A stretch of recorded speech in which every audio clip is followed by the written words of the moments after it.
All right, welcome to your Monday, welcome to your work week, and let's hope that we get some sunshine soon because I haven't seen the sun in so long I kind of forget what it looks like at this point. It was a dreary, wet, cold weekend. And again, May seems to be that type of month, at least anecdotally.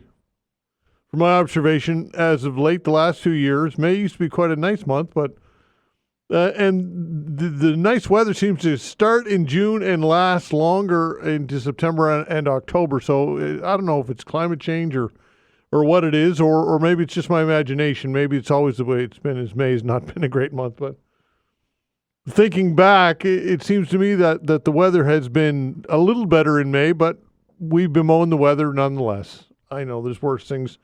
There's a lot more difficult things to talk about than the weather. I get it, but it would be nice to have some nice weather on the weekend, that's for sure. Hopefully next weekend that materializes. Welcome to the show, everybody. Thanks for listening. We appreciate it. I'd like to thank Vanessa Van Den Ness as well on the other side of the glass. The control board's doing a fine job as always. We will be chatting with our councillors in just a couple of minutes. One of the things that I'm going to talk about, and I'm going to ask you to weigh in on as well when we open the phone lines, is bike lanes. And this is always a contentious issue here in Halifax, and not only in Halifax, Toronto has issues with bike lanes, and lots of municipalities have issues with bike lanes. And I would dare say that as any municipality has built out an active transportation network, there have been growing pains associated with it, and people who have pushed back against it. And Halifax is no different, but it's starting to look as though the price tag is ballooning a little out of control. I saw a story on Friday on the CBC website. I was going to talk about it on Friday, but I thought I'd wait until we had our councillors in here, and so we'll do so today.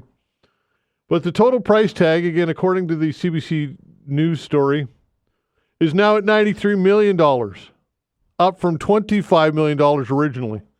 So originally it was intended to be $25 million. It's now $93 million, and that could go higher, I'm sure. And it was originally planned to be finished in 2022. Now that projection is 2028, as about 60% of the 53 kilometers of the network have been done so far. So what are your thoughts on this, folks? Because according to some councillors, and again, I'll get the councillors' take on it this morning, but reading the story, Trish Purdy has said that it's a sad report, and said the project does not represent the needs of the majority of Halifax residents. She said she'd rather see the money go to sidewalks or transit. Of course, Sean Cleary is a strong proponent of this, and I don't think any number would deter him from that viewpoint. Again, he's always been a strong, huge, massive proponent of active transportation. So I'm going to ask you the question when we open the phone lines, and you can certainly ask the councillors about this as well over the next hour about this. But what are your thoughts on it? Do you think that we, at this point, I suppose we need to forge ahead regardless? There's really no turning back at this point.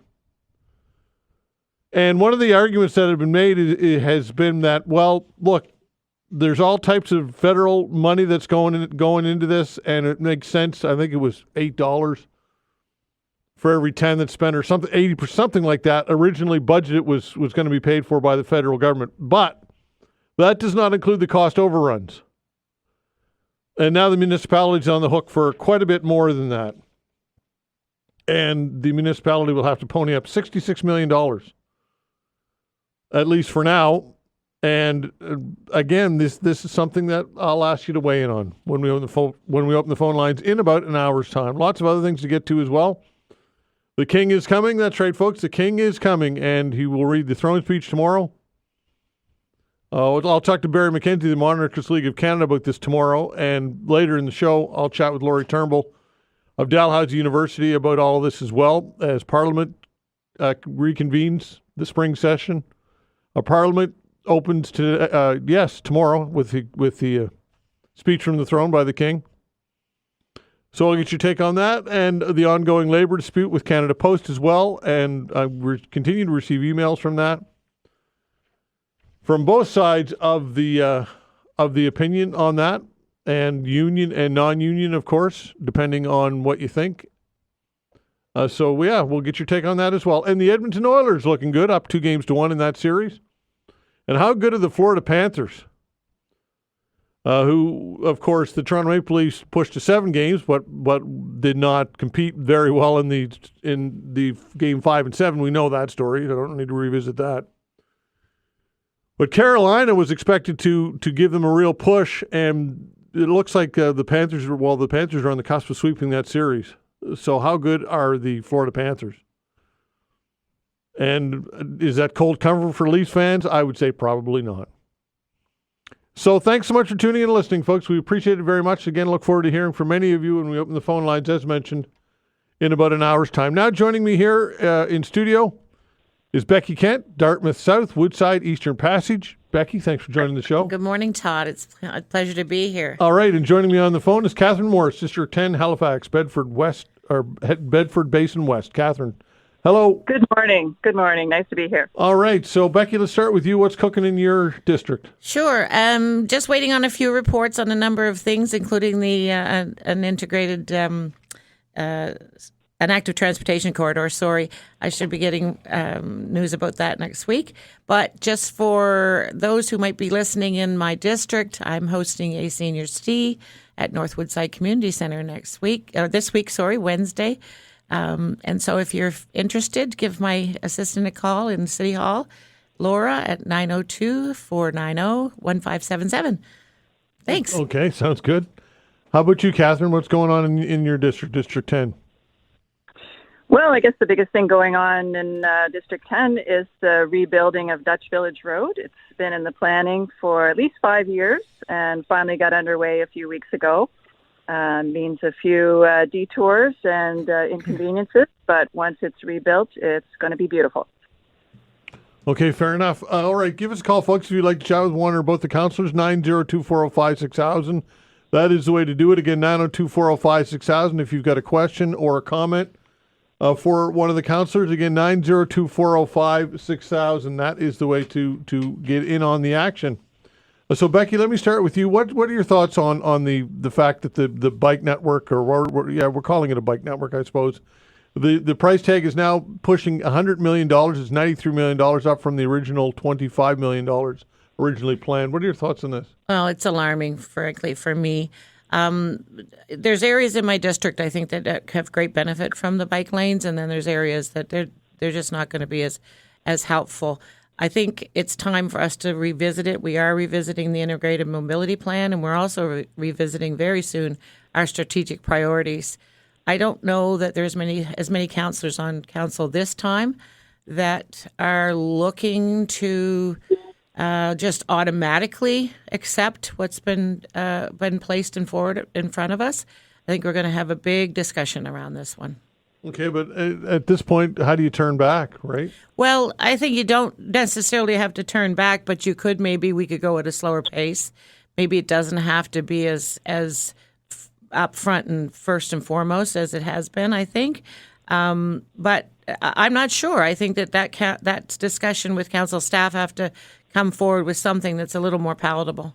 Yeah, I mean, at some point, you have to have that conversation. Absolutely. All right, so you mentioned that you don't think as many councillors are on board with this or are strident about this, but... Well, there's a lot of rural councillors, and I just have a little bit of it in my district. A lot of rural councillors are just wondering, what is the net benefit for those folks? And that's a large part of this municipality. We have to be mindful of the overall budget that we have, and we can only stretch it so far. There's a lot of priorities I think they're going to be put on the table and really thoroughly discussed.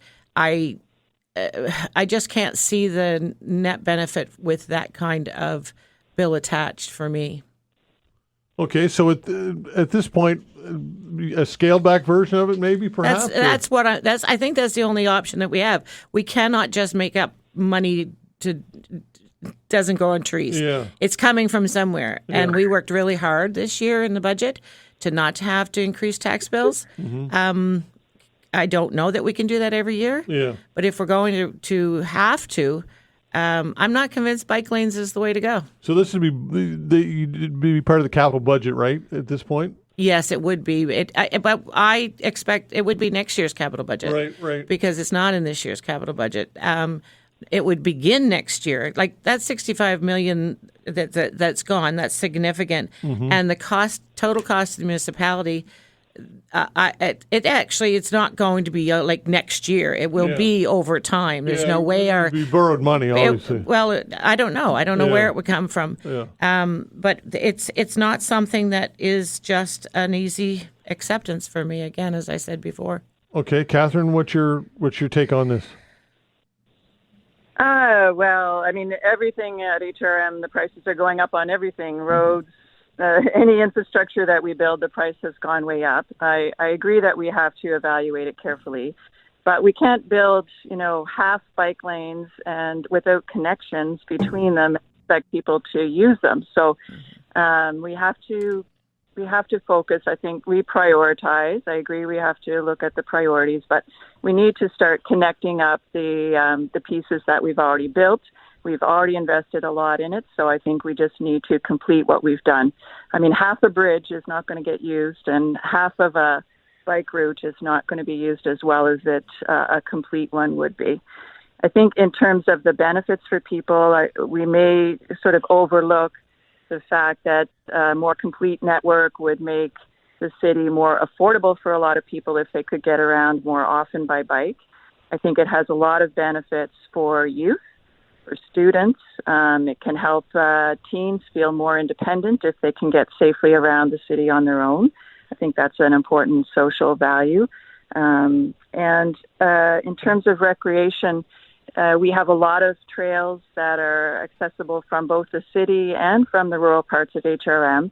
And if those trails were, the existing trails were more easily accessible from across HRM, it would provide a huge recreation benefit, not just commuting benefits. So I think there are a lot of benefits. I'm just starting to see my district being connected up to the peninsula and downtown Dartmouth and those trails. So I'd hate to see us take a big pause right now.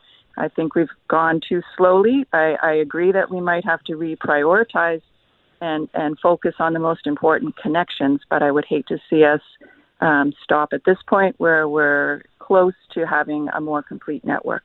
Okay, so as of now, when it comes to the work that's scheduled to be done or whatever, Katheryn, I'll ask you, then I'll ask Becky. Is there anything that council needs to do to move it forward, or what's next procedurally here with the bike lanes? Well, we have to recommit. We have to decide on the funds, and we have to decide where we're going to prioritize the next phases. Staff will bring some of those options forward.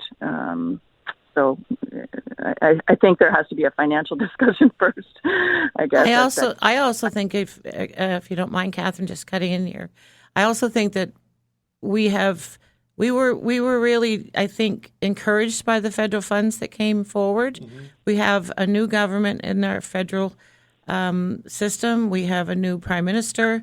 And I think that time is now for us to have further conversations around what their intent is. It's one thing to invest in municipalities once in a while, but there's a need for them to be committed regularly. So I don't think that's off the table either. Okay, and to some people listening out there, they say, well, there's just one taxpayer when all is said and done, right? You could take it federal money, you can take provincial money, you can take municipal money, but there's just one taxpayer when all is said and done here.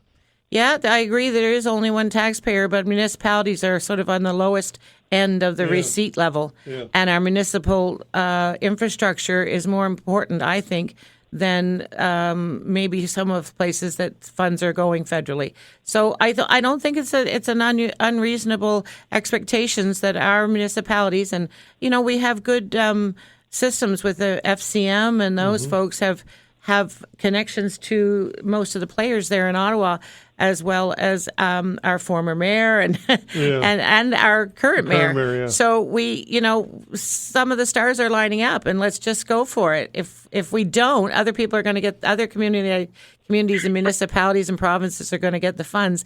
They're going somewhere else. So we need to be there. So are you saying that move forward, but only if the federal government decides to be a bigger partner in this? No, I'm not saying it one or the other. That has to be only if. I think we have to put our oars in all the waters that possibly can to help to facilitate. If this program is going to be completed the way some councillors want it, then we can't do it alone, I don't believe. Okay, so if no other levels of government decides to kick in and step up with some money here, you'd be a no on this extra spending? I'd be a no going into the discussion until someone convinces me of it more. Okay, Katheryn, what about you?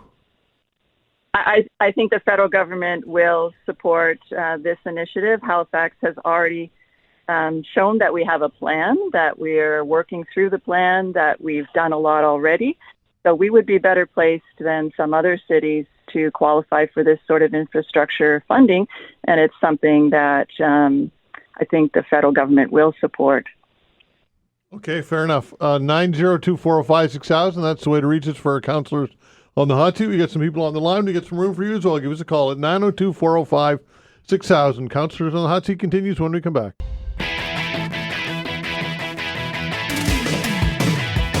All right, here with our councillors, Becky Kent's in studio. Katheryn Morse is on the line. Give us a call at 902-405-6000. Again, 902-405-6000. Let's go to the phones. Gary, hello. Good morning, Todd. Good morning, councillors. Good morning.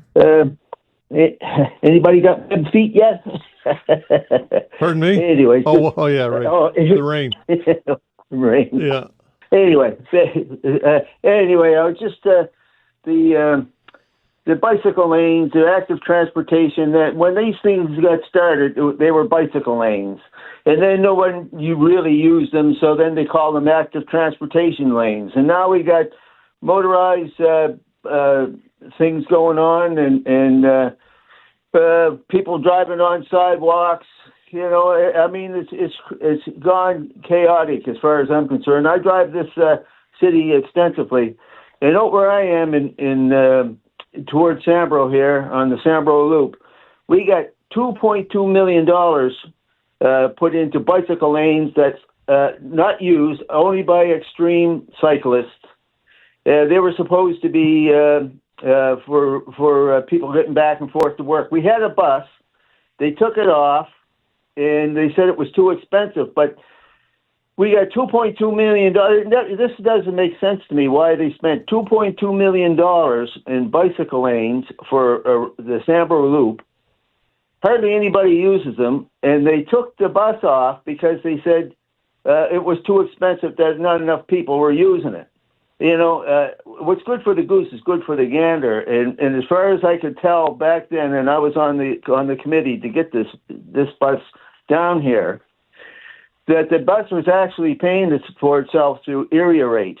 And they took it off. And Sean Cleary, he was one of the main people that talked against our bus and talked so much about it that we lost it. Way Mason was the other guy that was talking about it, but. Anyways, they're just plowing money into something that's very rarely used, and as far as I can tell, bicycle lanes for even the most avid cyclists are use them for only about 5 years, and then they drop off. They said if they build it, they will come, kind of mentality. I've been watching these bicycle lanes around my area and even downtown, and regardless of what Sean Cleary says, not thousands of people are using those bicycle lanes. And the other thing that bothers me is these bus lanes, especially down around the Cogswell, where the Cogswell Street Exchange were, they're too short.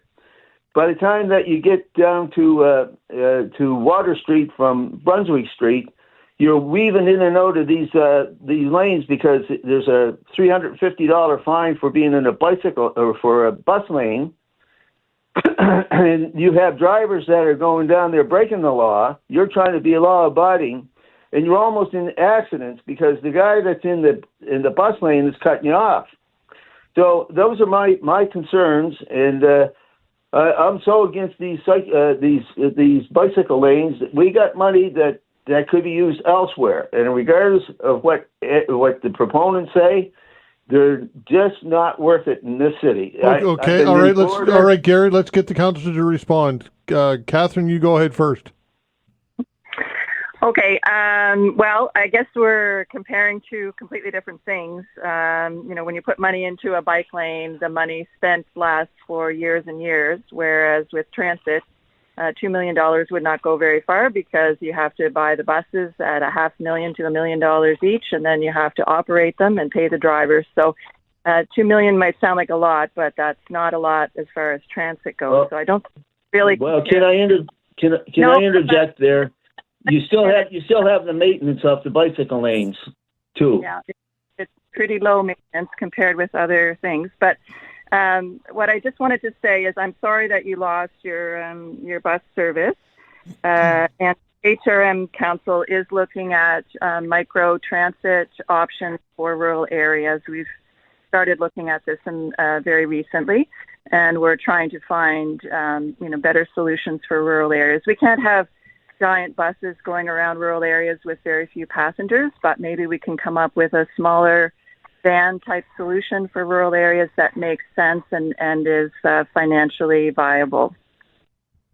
Well, if I may, we talked about Musco Rider and those kinds of private enterprises, and for seniors that are trying to just get by and keep their homes, it's too expensive. And we have to have something that's going to allow residents that are in the rural areas to transfer to a public bus for the same way as the rest of it. It has to be integrated. I don't care what they do, but private enterprise for these areas, it's way too expensive. I totally agree. We're looking at integrating a smaller van-type service potentially with metro transit routes closer to the city, but getting people from rural areas to better access to transit. I'm not quite sure what it's going to look like yet. It's still early, but we are working on better solutions. Okay, Becky, what's your comment to Gary? Well, Gary, thank you for sharing all your insight and what your needs and wants are. And a lot of it I agree with you, but at the same time, as Katheryn said, I think comparing the bikes to transit for how long they might be useful. Mm-hmm. However, transit is probably one of our biggest priorities in this city. We still have unserved areas that are within the current transit area that should have regular transit, for instance, District 3. However, having said that, I've always been discouraged by what has been available in District 3, for example, so I know other councillors have as well. We've all agreed that transit needs work. We all agree that, at least I believe, I feel more hopeful for the transit piece. We have a new director that is coming from another city, actually a number of cities that he's gone in and found solutions to some of the problems similar to what we're having here. We do need to find ways to serve our more rural areas. And Katheryn had mentioned the micromobility. There's micro transit. I think that's an example of what could work. The big concern that I have going forward as well on these. Not just, I'm not against bike lanes. I'm against the costs that right now we're looking at. But we're looking at a significant increase in costs for the municipality in many areas of growth that are designated. Port Wallace and Morse Lake East and a number of places around. I know that Katheryn would be able to point to those in the Halifax area and that side of the harbor. But so the money can't just fall off trees. We got to figure out where it's all going to come from. And I go back to our strategic priorities. It's time for them to be reviewed again. That's what we're going to do. And I think all of these things will be on the table. Okay, Gary, out of time. We're just out of time, Gary. Thanks for the call, bud. Okay. All right. 902-405-6000. That is the way to reach us for our councillors on the hot seat. We got the councillors to the top of the hour. 902-405-6000. We'll be back. Thanks.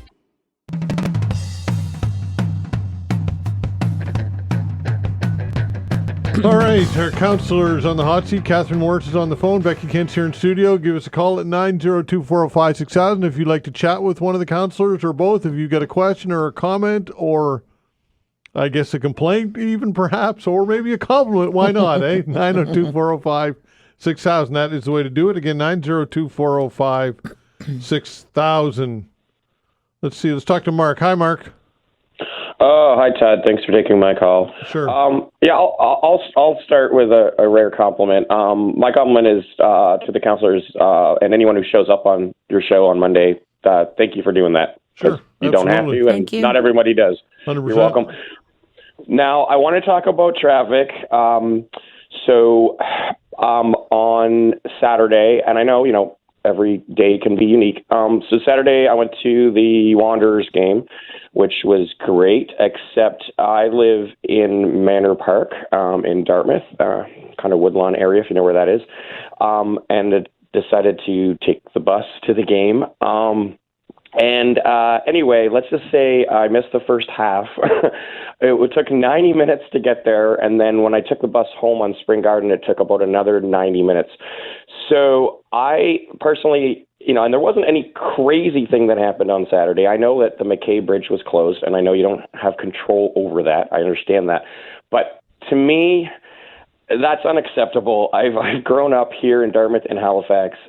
It should not take 90 minutes both way unless there's, some catastrophic car accident, which there wasn't. I followed up on that after or something. So I just wanted to use that as an anecdote. And my question would be as well, a lot of times, including that day, and I do drive as well sometimes, decided to take the bus that day. Has there ever, I see a lot of people just in their cars by themselves.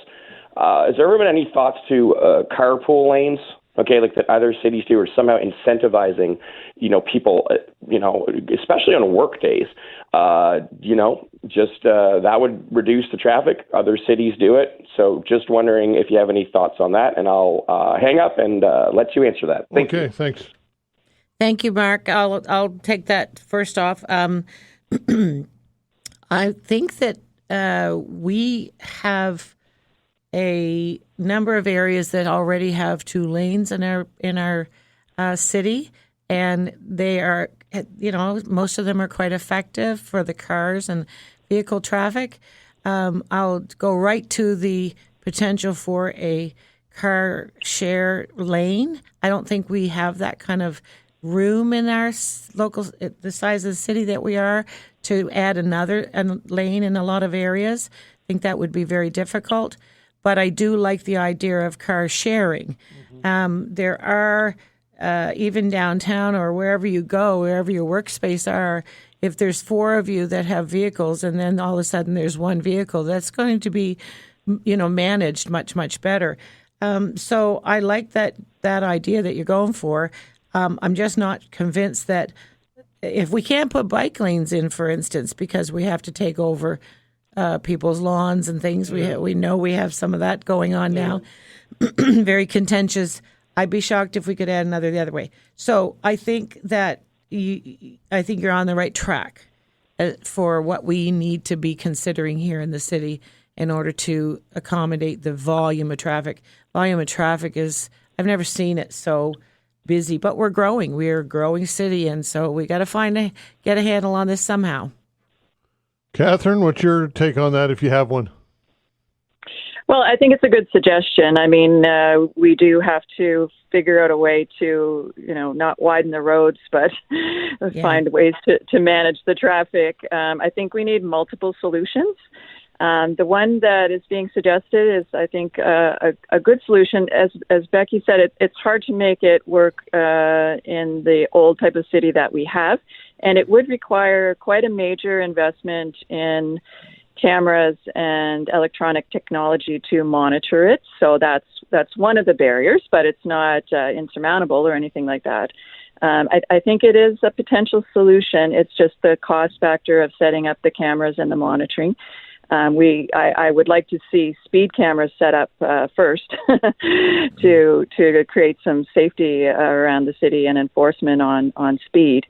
But there's no one single thing that's going to fix our transportation problems. We need, more rapid transit routes. We need to invest in all kinds of different infrastructure to support transit to make it a more attractive choice for people, because that will help, reduce the number of single occupancy vehicles. Bike lanes are another solution. Everybody who's riding a bike is not in traffic in a car. So we also have to make the streets safer and more comfortable for people to walk. So it's a whole bunch of solutions that we have to look at. I don't think there's any single thing, but reducing single occupancy vehicles is the right direction, I think. Okay, fair enough. 902-405-6000. Gloria, hello. Thank you, Todd. Sure. I have a comment, and I didn't really call to talk about bike lanes. That's been talked about so much. The majority of people are against them, but nobody listens. But I when you asked Councillor Morse, would she continue if we didn't get the federal funding, she didn't answer the question.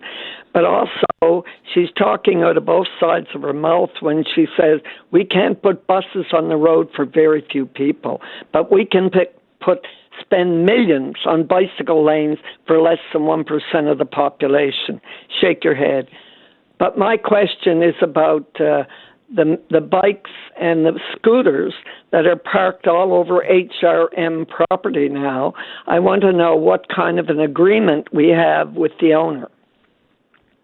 Okay. Katheryn, I guess first of all, if you'd like to address those comments or not. We have a pilot project for the e-scooters and e-bikes. It's only just started. My understanding is the company is responsible for collecting the bikes and scooters and returning them to the proper location. If they don't do that, that will be part of the evaluation at a later date. No, that's not my question. My question are, what agreement do we have that they're profiting off HRM property? Profiting? Yes, they're running a business. You go down, you stop, the scooter's there, you tap your card, you take off at the scooter. That is the place of business. What are they paying us for all of that? Well, it's the staff report is available online. I don't remember exactly the terms. You don't know? You don't know what the agreement was? I do not. I'm sorry. I do not have that at No, and I don't remember it either, Gloria. We don't store all those technical kinds of contracts in our minds. But we do. What we do have is a pilot, and a pilot has a different kind of commitment than a full on program. So it's the way to find out what are the good things, what are the bad things, where are the challenges, where are the successes. But you just know a that. minute, Becky, I don't mean to interject, but there is a law. It was brought to my attention by a lawyer who used to work for HRM. No private company is allowed to profit from HRM property. Well, I think that's something we can look into, and we're getting a report back, as Councillor Morse mentioned. When we see that report come back for the pilot, we can determine if and nobody even thought about forward. That when they happen. When the businesses set up an outdoor place for the summer, they lease the land, they pay for it. The bars when they have an outdoor spot. But these people come in and they're using our land, not paying, as I understand it, or maybe you can enlighten me, not paying anything for it. Well, I can enlighten you with a call. We make a call to staff and see what that system is. Just because I don't carry that kind of stuff. Right, so Gloria, your concern is that, and I see them as well, scooters parked in the middle of everywhere in the middle of a sidewalk, sitting there, right? Well, everywhere, and you come and you tap your card and you take off. That's the place of business. These places are the place of business all throughout HRM. And another way to look at it is they're providing a service and helping people get around. It doesn't matter. If I go and put a kiosk, if I see a little space across the street and I set up a kiosk providing a service, I'd be closed before I had the door open. They would close me down. This is different, Gloria. We are working with that business to see if there is an appetite in you're this missing the point, municipality. Becky. I'm not missing They're not the point. allowed to use I- our land for profit. And- I'll leave it at that. It's time councillors paid attention to that and did the job they're supposed to be doing. So have a great day. Okay, thanks for the call. 902-405-6000. Your comment, Becky? Yeah, I just wanted to say that, we have a pilot. We've done pilots on a lot of different things over the course of years. I know Gloria has an insight into the kind of work that was done here, but with us, I know I have great confidence as well in staff that staff would create contracts. We don't look at all the contracts. We don't look at every single one. And we've said, our council has said, we want you to do a pilot. So they go and do the pilot. They're going to follow the policies of the municipality. Mm-hmm. I don't think it's fair for anyone to call in and suddenly say that we need to have that in our head, what exactly that contract is. We are testing it. That's the best way to go forward without having to put the kind of money into it to provide that kind of infrastructure. If that test comes back positive, like in a positive light, and council has to consider it, then we'll have all the details then. I think part of it would be what are the rules for scooters, right? Yeah. And these are part of the challenges, though, that I think you'd agree with that need to be addressed. Oh, absolutely. Yeah. It is concerning to me around some of the rules. Yeah, I think the rules is something. Yeah, were they supposed to be on a sidewalk? I don't think they are, right? Right. But no. they do ripping up and down sidewalks. This morning, I was coming along one of the streets. I was just around here, and I was glad to see that people were on bikes, but there was a 10-unit group of e-bikes all driving across the crosswalk. People are supposed to stop and walk their bike across the crosswalk. Yeah. But there's, as far as the use of the lanes, years ago, biking was the only option. Now we have e-bikes, we have scooters, we have accessibility equipment, we have all of those things. We would be not looking at the entire picture as far as what we need to provide for. Mm-hmm. All of those are in the traffic lanes and along our streets. We need to find solutions to that, and some of those active transportation corridors are it. We have to move with the way that society is going, and this time it's a pilot. Katheryn, any closing comments on that? Well, we're going to have e-bikes and e-scooters and motorized wheelchairs and all kinds of vehicles using our multi-use trails and our bike lanes. So we just, we're testing to see how it goes, as Becky was saying. And once we have a better sense of the demand for this sort of thing, we'll know where best to invest in infrastructure if we decide to go that way. Okay, fair enough. 902-405-6000. That's the way to reach us. We got the councillors to the top of the hour. 902-405-6000. We'll be back. Facts. All right, continuing with our councillors. Katheryn Morse is on the line. Becky Kent's here in studio. Again, 902-405-6000. That is the way to talk to us or to chat with the councillors or ask them a question or whatever it might be. Again, 902-405-6000. David, hello. Hi there. Sorry to take you off speaker. My question is about the Roby Street expansion and the demolition of the homes along the way. Maybe a couple weeks ago, Sean Cleary was on this show, and he stated that all of the homes that are to be demolished, those properties will be bought by the province and then used for affordable housing. Now, I haven't heard anything about that anywhere, so I'm just curious if you know anything about the accuracy of that statement or not. Well, I know that the province certainly is involved in a lot of that. They, as you would know, or maybe you don't know, we don't get to dip our toes into their business very often. Also, we don't want to. But in this case, it's a controversial project. Folks are still asking to meet with us as councillors to see if there is an alternative. The province, I think you're best asking that question to your MLA. Okay, well, I'm just curious what you mean about dipping your toes into their business, because I assume that they would be buying those properties because they're being demolished in order to make way for the Roby Street expansion, which is a municipal property. So I imagine that there would be a lot of coordination and that it sort of would be initiated, at least, the project side of it by the HRM. Coordinated with our staff, absolutely. When I say dipping our toe in, you can't make assumptions. And I've learned very long time ago, can't make assumptions about what the province is is intending to do. I believe they're intending to see this project be completed. How and when is yet to be determined, and I think that's a question for the MLA. Okay, because I think though, like if it's a Robie Street expansion and that's municipal province, the municipality does have powers of expropriation. So I assume that the municipality would be expropriating those properties, demolishing them, unless that some sort of arrangement is made with the province that they'll decide to sort of fund the purchase of them or something like that. But it just sort of seems strange that Sean would make that claim, which is quite grand, and that it would sort of be nothing about it, because I think that'd be a pretty major announcement that either the province or the HRM would want to talk about and say that, we've reached this sort of landmark arrangement. Yeah, so Becky, is the municipality expropriating the land, or is it the province? Not to my knowledge, no. Well, somebody's expropriating some land. The province. The provinces, yes. Okay.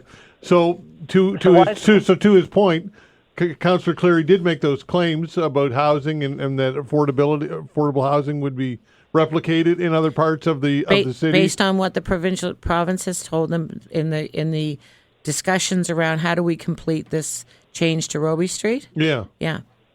Okay, so we are aware because Peggy Cameron, Halifax, Friends of Halifax Common, says that there's no plans to her knowledge, or she's not aware of the plans in which that affordable housing will be replicated. I think that's the kicker here, is that people aren't aware, and when they're not aware, they are unsure and they make assumptions. In this case, again, I suggest people go talk to your MLA, because they would have a better connection to the folks in the province that are making those decisions, the Premier's office or whoever, and get the answers to those questions. We don't have them. Katheryn, I don't know if you have any more information. No, nothing to add on that. I would just like to say that, I'm not really making assumptions. I'm asking a question, but sort of the reason people would make assumptions is lack of information. So wouldn't it just be good to make that information available? And since this is an HRM sort of led initiated project, all the information is presented on the HRM website, not the province website. Shouldn't the HRM? But I take your point that, you don't have everything in front of you at the, exact moment of the question's asked. So I will follow up with my MLA. So thank you. Wonderful. Thank you. 902-456-6000. Jessica, hello. Hi, good morning. Thank you both for joining the call. I wanted to talk about something specific, but the bike lanes, I really wanted to comment on the bike lanes. So, it's just, I'm absolutely not against bike lanes as a whole. I think Katheryn made a good point about, the recreational side versus the commuting side, more of the recreational lanes that you get maybe outside of the city.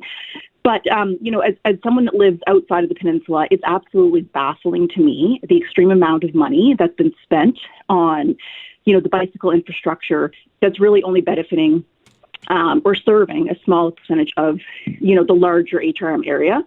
One piece in particular that is kind of, I think it's going through, I'm pretty sure it's going through, but maybe it's still on the, consideration list. But, the fact that I believe Morris Street is going to be changed to one way going up towards the universities away from downtown, when that's a large, an exodus for a group of commuters from downtown in that area of the city, again, to accommodate cyclists, which are not a large portion of the people that are coming from that area.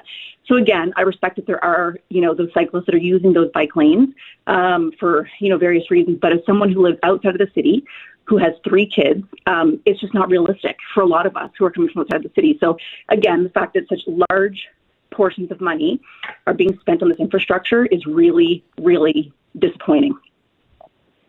So the thing that I actually wanted to call about was, I think, Katheryn, I don't know if this is within your district or falls right outside, but the big Catholic church at the corner of Lacewood and Radcliffe, would that be outside of your district?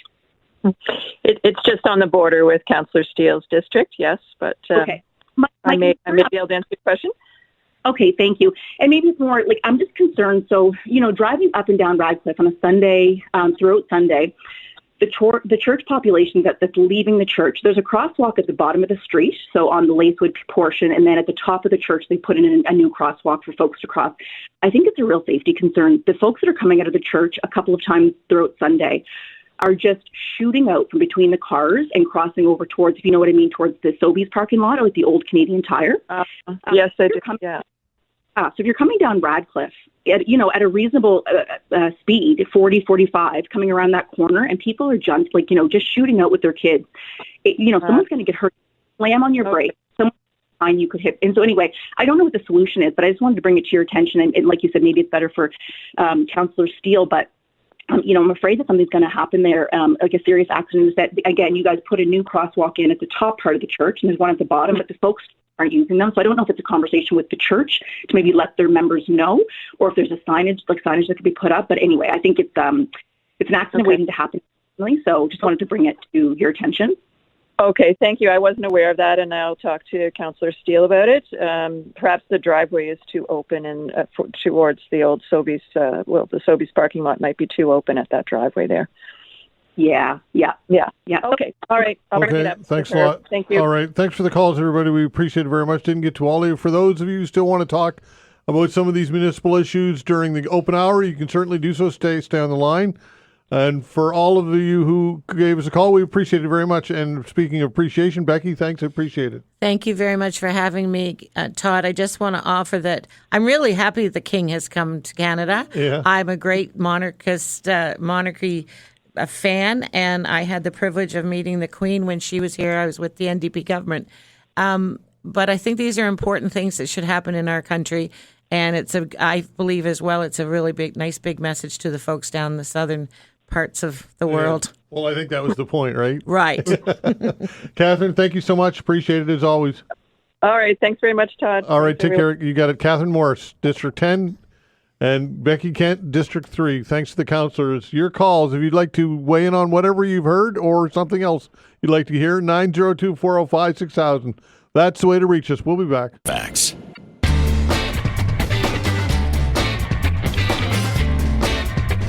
All right, taking your calls. The way to reach us, 902-405-6000. Again, 902-405-6000. What is on your mind today? Picking up from what we chatted with our councillors, Katheryn Morse and Becky Kent. This story, folks, look, I don't want to beat a horse here. I really don't when it comes to bike lanes. And I get it that it's been talked to death. But I think at some point we have to have a conversation about this. Because what was once supposed to be a project of $25 million, which was supposedly mostly paid for by the federal government. This was what the councillors consistently said on this show. They said that, look, it makes sense to do this because the feds are paying for most of it anyway, so doesn't that make sense? Well, now that's no longer applicable in my opinion because the price tag is grown to $93 million, and you can be rest assured and bet your bottom dollar it'll go up well over that when all is said and done. So that means that the municipality's out at least $66 million in addition. They'll have to come up with this money somewhere in a capital budget.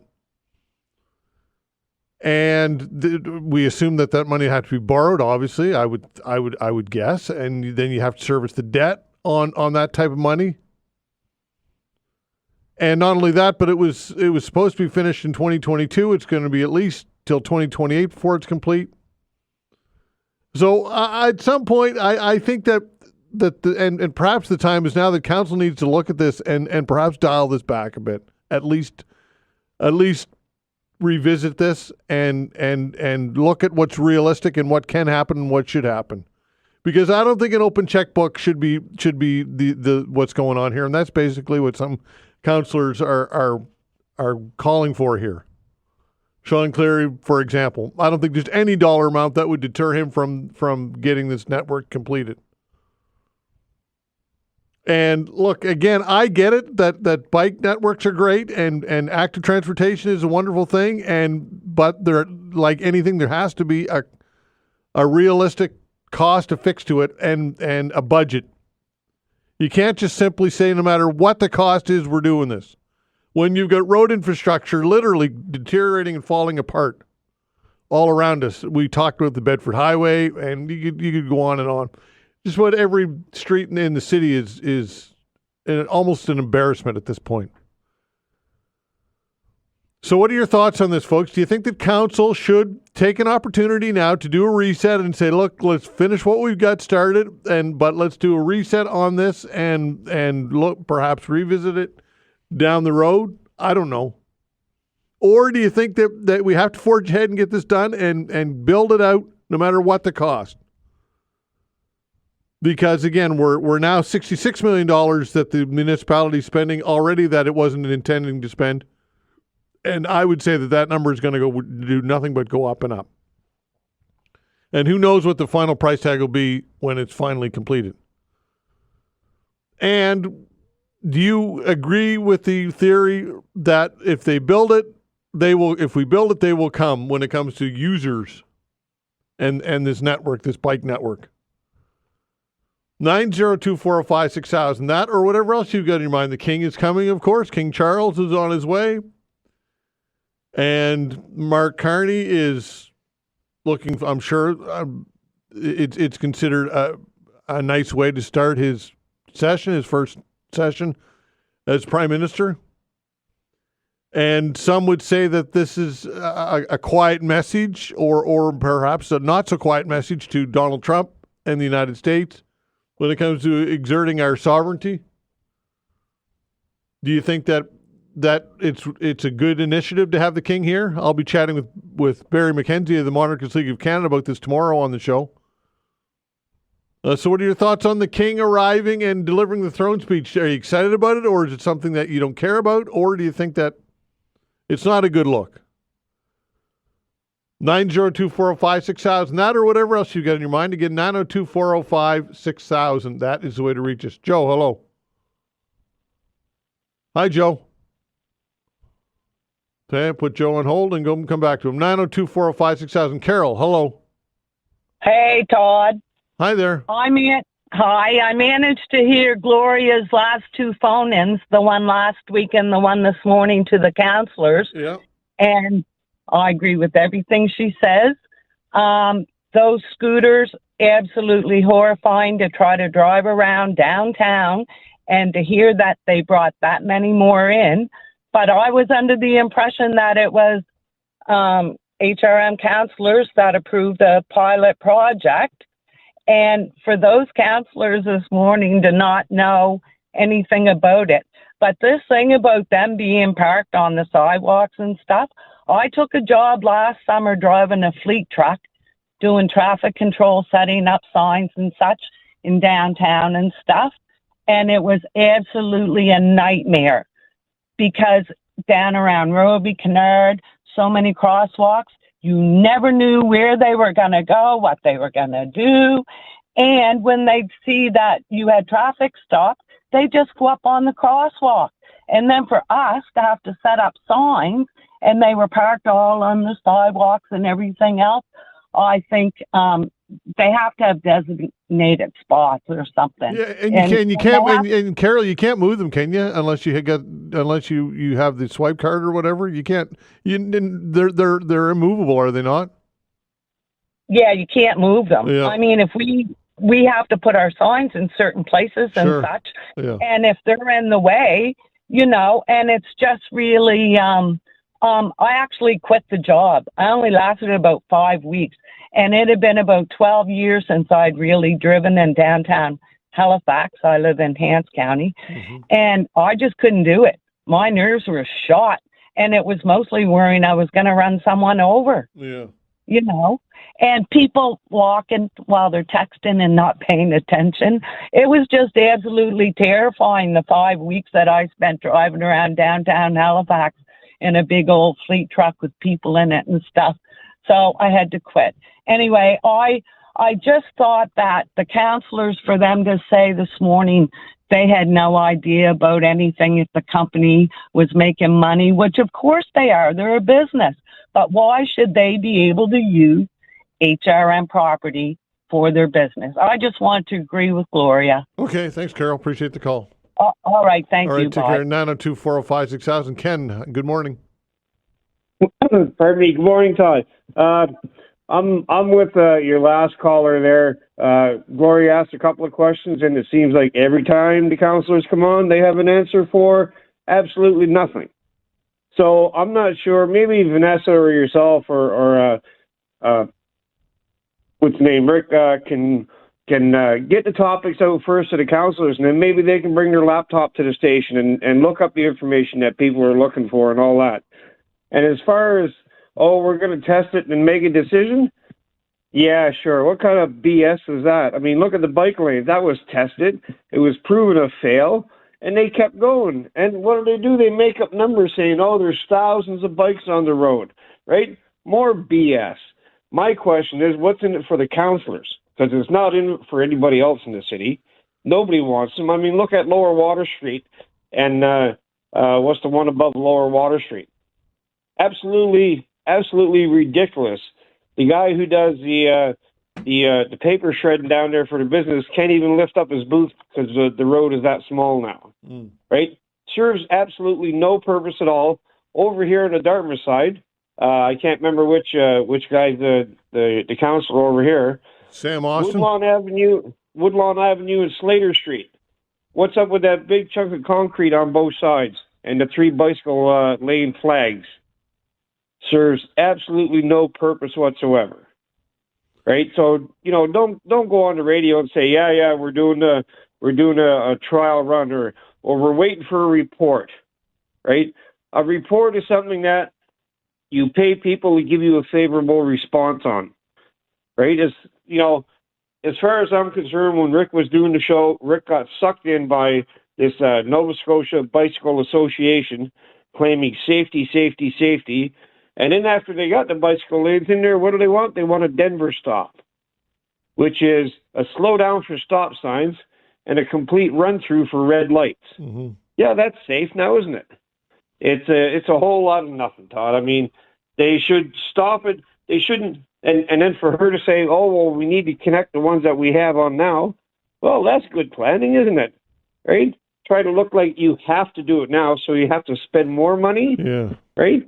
No. Well, at some point, Ken, I think that you need to look at the costs and you need to reset. Like, I think now it's already $66 million over budget, and that money is all completely being uniquely paid by the municipality with no help from the federal government. That was always the argument that councillors made before, was when it was $25 million budgeted, that the feds were going to pay the lion's share of that.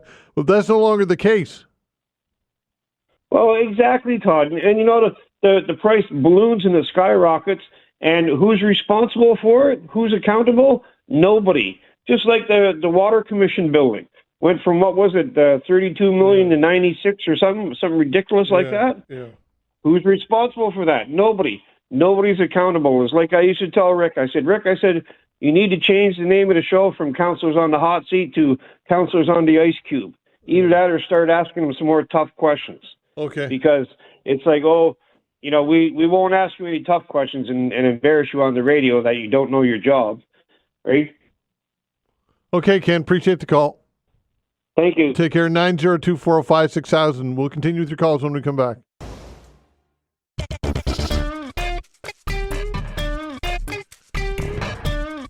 All right, continuing with your calls. The way to reach us is 902-405-6000. Again, 902-405-6000. That is the way to do it. Let's see. Andrew, hello. Hi, Todd. Just want to comment on the bike lanes and something that I don't think has been brought up yet, and it kind of bothers me, is the aesthetics of the bike lanes themselves. Never mind the safety, which is another concern. But it seems to me we are being forced to drive through permanent construction sites, is the way that these things have been laid out. I don't get it, how these are supposed to be permanent solutions when you have this ugly Jersey barrier that's gone down to a curb thing, that's gone down to plastic tubing with reflectors on it. It just looks to me like it's permanent construction sites that is a constant safety concern. I don't get it. The planning that has gone into it, is it because they've rushed into it because they want to get that federal money and the heck with proper planning stuff, just solidify the funding, and then we'll worry about that later. It almost seems to be like that's what happened in this process. They're terrible looking, and they're just a safety concern as far as I'm concerned. Okay, tell me about why do you say that? What are your safety issues? What are your safety concerns with them?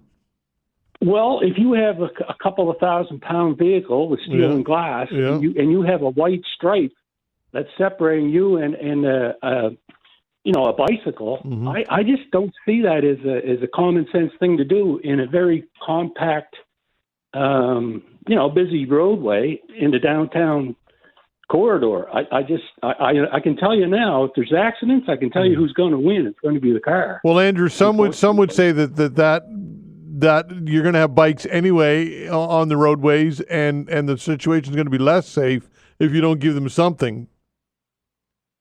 Yes, but we're making an invitation, and we're providing a corridor for them to come. Yeah. If you're going to do that, I would argue that it is incumbent upon the city to look after those issues, because even from a liability factor, I'm sure it's only a matter of time for this comes up. And I mean, as far as Sean Clary goes, and that's his shtick. Like he's a combative character, and I think he thrives on that. And I think, as far as I'm concerned, I don't care what the issue is. He thrives on that kind of combative thing and enjoys the spotlight on it. So I just reserve my any further thought on him advocating for Okay, that. so if you had a vote on council, it would be to cut your losses and don't spend any more money on this. Is that what you're telling me? I think that's what you're telling me, is it? Or take a portion of some money that you can to make what we have now safer. Yeah. Because, if you go to other cities, for instance, you don't drive next to a bike lane. They have made separate lanes away from traffic. So, and I understand it's a compact old city and things of that nature, but these things just don't seem to have been planned out well. And I think it's because they rushed into to grab the federal money before they had a plan, and then they got the money and then tried to come up with a plan to sort of the other way around. You know what I mean? Yep. And now the federal money is not going to come anywhere close to being what they need to get this done. $66 million now the HRM, the municipality, is on the hook for, and that number is going to do nothing but go up in order to complete this network. And I think anybody that is shocked that a government project starts off at a certain price and then quadruples in price, if you haven't figured that one out by yet, I don't know how you're eating at night. Yeah, I'd be shocked if it didn't happen at this point. Exactly. Yeah. Anyway, Okay, Andrew. Appreciate the call. Thank you. All right, take care. 902-405-6000. All right, let's talk to Carl. Hello, Carl. Oh, hey, Todd. Thanks for taking my call. Sure. Just a shout out to Alistair. Congratulations. You hit the 5,000 mark on the jackpot for the weather predictions. Yeah. So he's doing his job.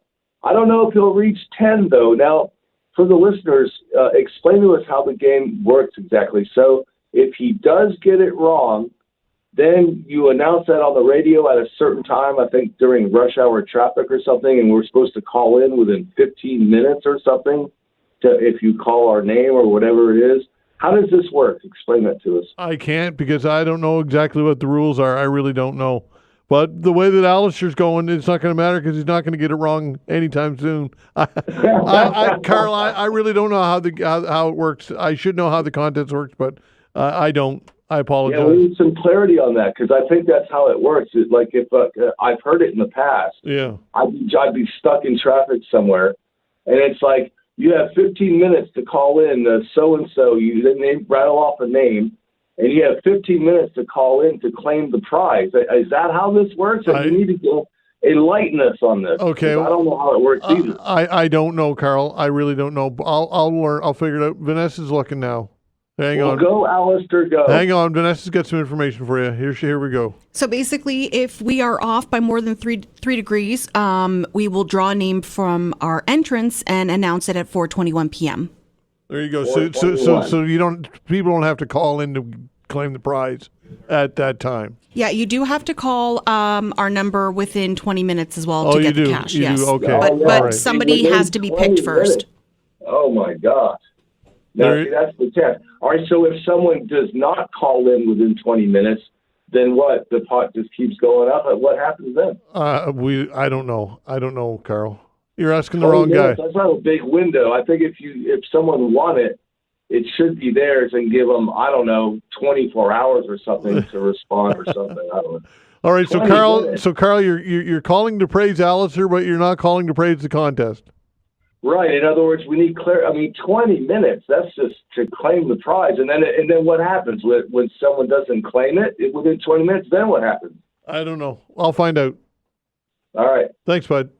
Yeah. Okay. Take care. 902-405-6000. That's the way to reach us again. 902-405-6000. Perhaps I'll chat with Dan and on the break because Dan would know. I would think Dan would know. I should know, but I don't. 902-405-6000. We'll continue with your calls when we come back.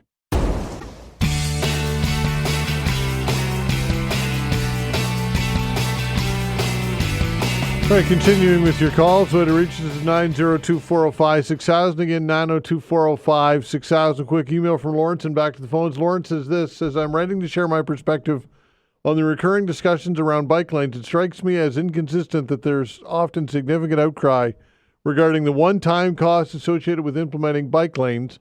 Simultaneously, the continuing expense of road repaving seems to be accepted without similar concern. Considering the municipal budget allocated for paving in a single year, it's quite likely that a comprehensive and connected bike network could be established for a comparable cost as a one-time expenditure. Comes from Lawrence. 902-405-6000. That's the way to reach us. Again, 902-405-6000. I think, Lawrence, that I get your point. And the maintenance of bike lanes is much, much less than roads and streets, obviously, because simply you don't have the weight of the vehicles and the volume of traffic and all that goes with it. So it is pretty much a one-time cost with some outlaying for expenses in down the road, but nothing compared to obviously regular street paving. That all said, though, folks, I think that it is alarming at some point when you look at the way that the numbers are spiraling out of control.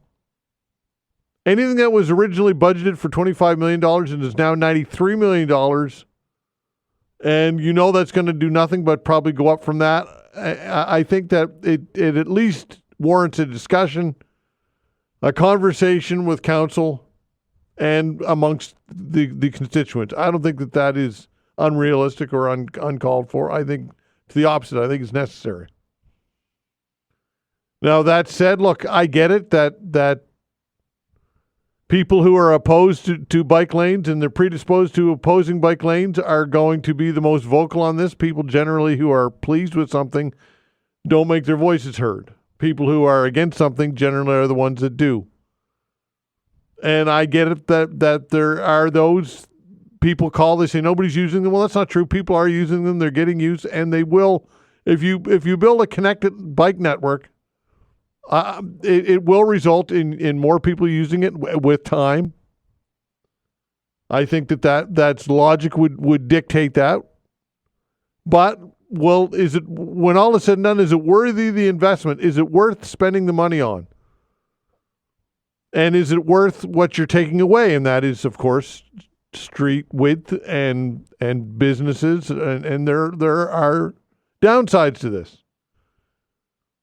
902-405-6000. So what's your take on all this or whatever else you've got in your mind? Again, 902-405-6000. Roberta, hello. Hi, good morning. Hi there. Hi.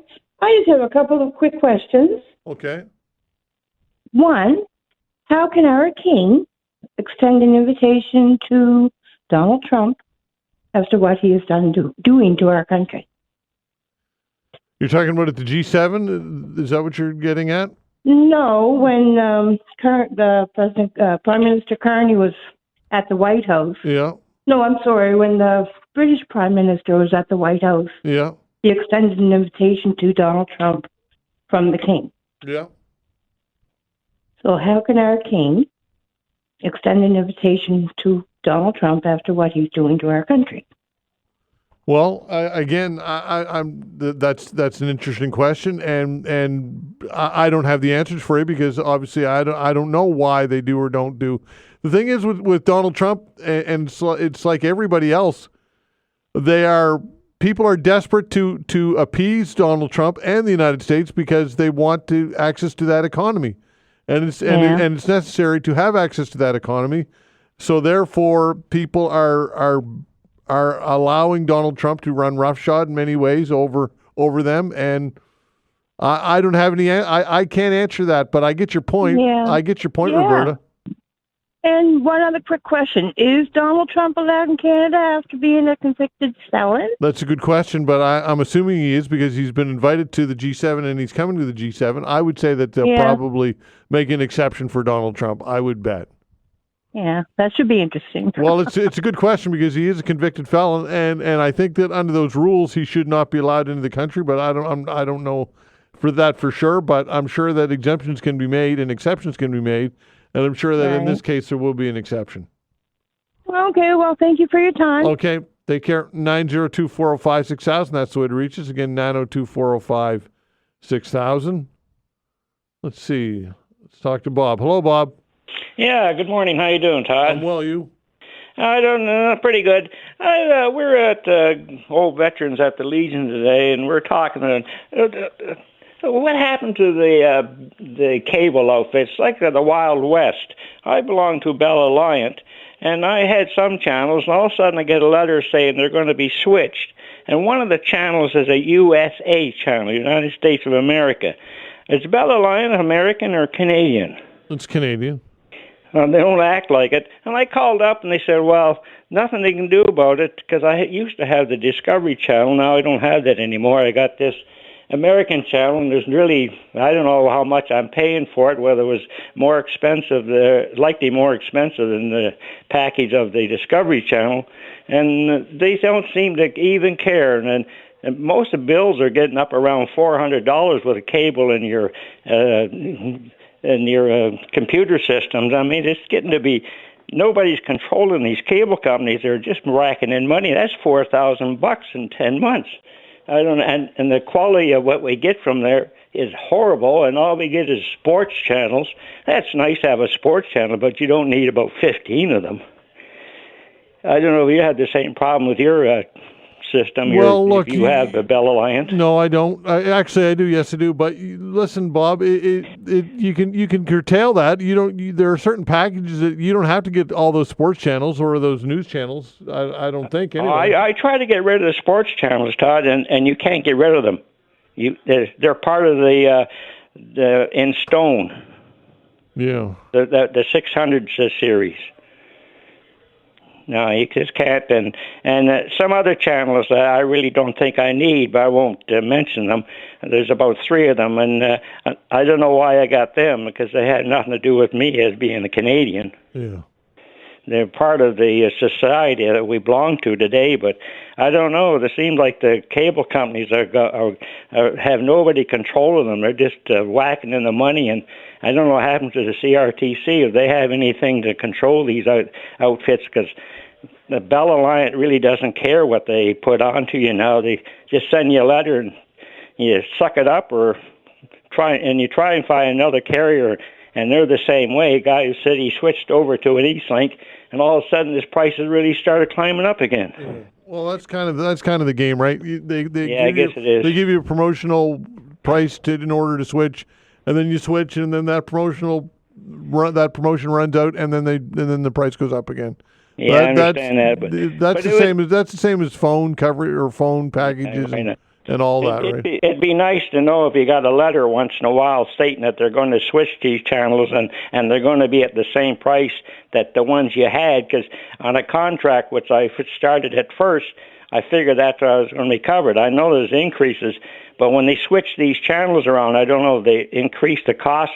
To me, I really don't know how much that channel has cost me, more or less than the other one I had. Yeah, not sure. Yeah, Bob. Okay, thanks for the call. Appreciate it. Thank you. Take care. 902-405-6000. That's the way to reach us. Again, 902-405-6000. Look, folks, if some of you out there are in favor of bike lanes, I received a couple emails from people who feel as though that's the right thing to do, and that we need to modernize our city, and we need to, in order to attract younger people and younger demographics, we need to have these things. And look, give us a call. Let your voice be heard. 902-405-6000. Doug, hello. Good morning, sir. How are you? I'm well, you? Very good indeed, thank you. And to be clear, I'm in favor of bike lanes. Okay. And I'm a forensic mechanical investigator. I investigate car accidents and things like that. No, I'm not applying for a job. But the $93 million that this is costing, I've been in many countries in the world, and I think council needs to stop and reboot and double think this thing, because for that kind of funding and that kind of money, we could build a dedicated bike lanes through the city. And people say, well, what about the land? Well, when I was in Israel, they have sidewalks, and beside the sidewalks are bike lanes, and for scooters and such. And it's away from traffic. It's not near any place where there's automobiles.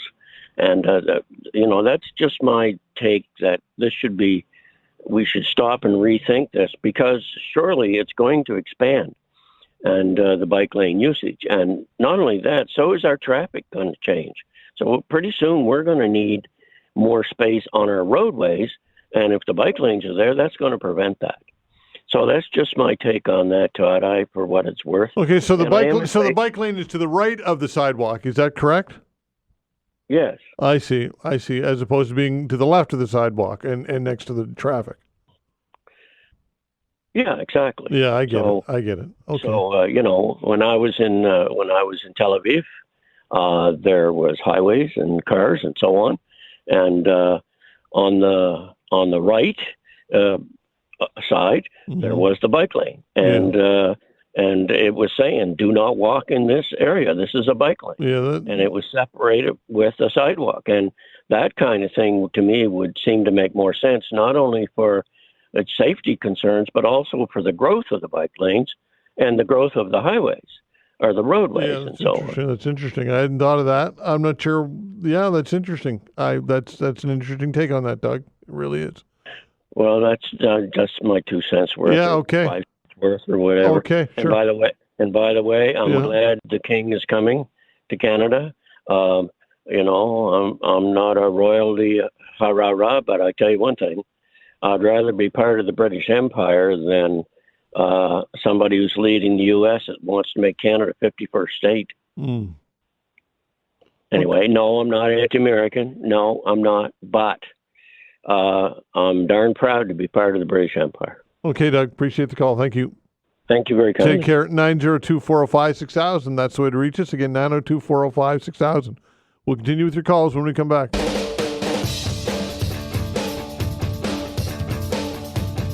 All right, continuing with your calls, 902-405-6000. Again, 902-405-6000. Sean's giving us a call. Hello, Sean. Hey, Todd. How are you? I'm well. You? No, I'm good. Well, not too good after hearing that this is ballooned to $93 million. I didn't catch that this morning. I just heard you say it's absolutely unbelievable.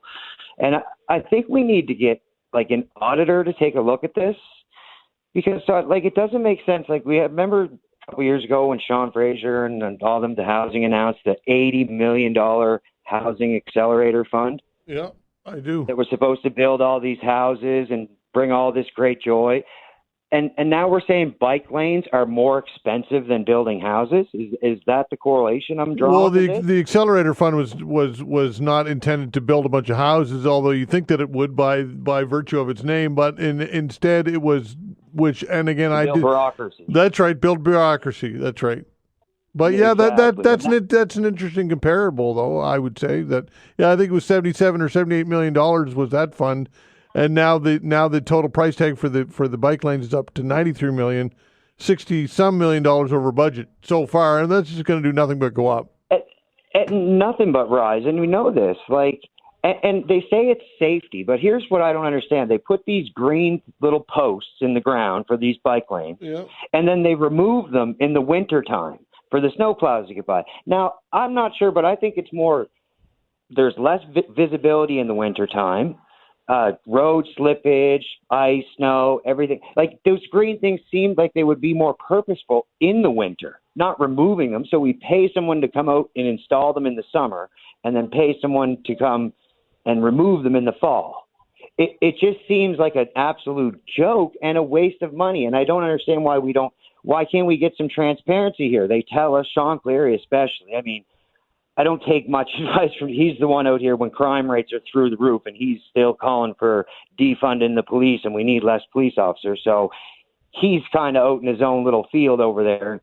But why can't we get some transparency behind these things? Like instead of Sean Clare, well, I get tons of emails. Well, that's fine, but I can say I get tons of emails on everything too. But can we see the data? Like, can we see the plan? Because I know when I do a building permit for a house and I submit a plan and everything's, and then something changes, I have to resubmit that plan. I have to show every step and where, what's going where and how this is going to work and away from this area, all that BS is all documented. So why can't we see this stuff? Is there a plan, or are they just, when the money comes in, they're just throwing it at these certain areas? Because the bike lanes don't make sense of where they're at. Like, you go to a city like Toronto, take, for example, Yonge Street, the longest street in North America. There's no bike lanes on it. The bikes flow with the traffic because they're in the city and traffic is slower. There's less chance of injury. Yeah, people get bumped, but it's not as deadly. We got people driving down highways to get to these bike lanes and get to these places to get to the city where they slow down. The bike lanes should start, like when I lived in Calgary, it was the same spiel 15 years ago. Oh, build it, they will come. Build it, they will come. Well, they never came in Calgary either, Todd. The cars still piled up. The bikers never came once they got it. But at least they did it right. The bike lanes from outer city, all the bike lanes came from the outer skirts of the counties and into the city, and then they stopped when they got to the city. So people that lived in the outskirts could get to the city on a bicycle. Yeah. And then once they're in the city, well, it's slower traffic. There's buses. You can walk, push your bike, whatever. So it's just backwards to me. But it's not even why I called. My question is, or have you seen the story about the CBC put out there with that May has been the coldest month since 1967? And not like they inferred it to the Maple Leafs not winning the Cup in 67. Yeah. Right? Like, so I just found that kind of funny when I read that, right? Like, cold and happens to be in 1960. But saying that, like, Canada, we've gone through the coldest May ever in Canada, recorded history. And not a peep from you having guests on to news like about climate this, but we get 5 or 2 or 3 consecutive days of 29, 30 degrees, and we got experts on about climate change and heating up and record breaking this and record breaking that, but not when it's cold, like the coldest month in May ever, and it's not anywhere to be seen. Does that make sense? Well, Sean, I get what you're saying. I don't really have much to add to that other than yeah. It's a scam. I wasn't aware that May was the coldest month on record. To be honest with you. Exactly. Like Environment Canada put it out there like a week or 2 ago. Yeah. Right, and nobody picked it up. Like that's the thing. And then we come July and we get some August when it's supposed to be 25, 30, 31 degrees. We get nothing but stories and record-breaking temperature records and all this carbon stuff. But they can't explain why it's cold, and everybody's silent on it. It's like they don't want us to know about it. Okay, Sean, appreciate the call. Take care. 902-405-6000. Greg, hello. Hey, how you doing, Todd? I'm well, you? It just seems to me that $93 million, whatever it is, can be used for something more better than making bike lanes. I mean, I get it. But the thing is, if you looked around HRM around here and all the potholes and, everywhere you look, there's potholes everywhere. There's sidewalks that need to be repaired, curbs and all kinds. There's a lot of work around here that could be done before we start worrying about bike lanes. I mean, it just seems to me a no-brainer here. I mean, but again, I understand about bike lanes, and if you put bike lanes, like when I was in Montreal, the roads are a lot wider than here, so you can accommodate these things. Whereas here, to accommodate, you have to do a lot of work to put them in. I'm just saying, to be a lot money like that could be spent something where we really need the money at. That's what I think. Could be wrong, but anyway. Okay, Greg. Appreciate the call. All right, take care. John, hello. Yes, hello, Todd. Hi there. Todd, I was listening to this about, I'm sick and tired about bike lanes. Now, I come from the UK. Now, there's thousands of bikes around the cities and the roads. And there's no such thing as bike lanes. I talked to my brother quite recently. He still lives over there, and I mentioned to him about bike lanes. He asked me, what the hell are bike lanes? And I explained to him what it's like here. Now, for instance, I live on Caldwell Road, and there's a bike lane there, and I'm lucky if we see 2 bikes a week. Yeah. I mean, all this money on bike lanes, I mean, to me, it sounds ridiculous. Okay, appreciate the call. Take care. All right, thanks everybody for all the calls. We appreciate it very much. We'll open the phone lines again tomorrow between 11 and 12. All right, the King is coming. We talked about that. Plus, Parliament opens up with a throne speech tomorrow. We'll get into that when we come back. Thanks.